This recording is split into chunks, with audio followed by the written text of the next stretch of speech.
Thank you, Mr. Speaker, ladies and gentlemen of the House. House Concurrent Resolution 12 is our effort from the Banking and Insurance Committee of this body to send our thoughts to Washington, D.C.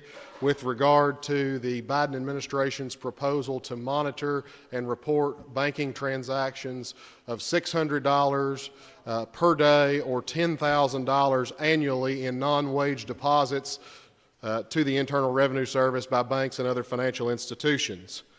As many of you know, banks are primarily federally regulated. We do have a Kentucky Department of Financial Institutions that regulate our state-chartered banks. However, they're only a partial regulator.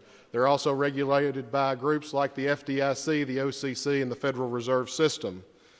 That being said, whatever our banks have as far as regulations and laws that they must follow, they will do their very best to follow. When this proposal was discussed in Washington earlier in the year last year, Treasury Secretary Janet Yellen and others made the comments that this bill sought to catch millionaires and billionaires who were cheating on their taxes. Folks, billionaires and millionaires don't operate in $600 daily transactions or $10,000 annual transactions. They can employ teams of tax attorneys and of CPAs to help find the loopholes in the tax code and to help find ways to hide in tax shelters money that they don't want to pay tax on.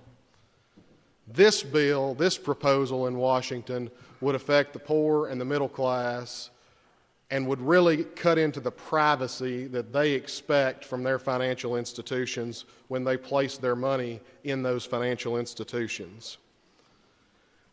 Primarily, federal regulation of banking has always been focused on two things: safety and soundness to protect the consumer, and consumer protections that ensure or work to prevent discrimination in the financial services space.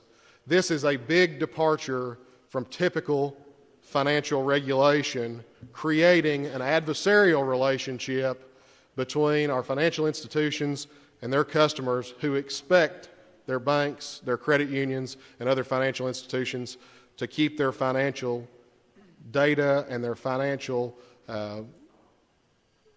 accounts secret and private.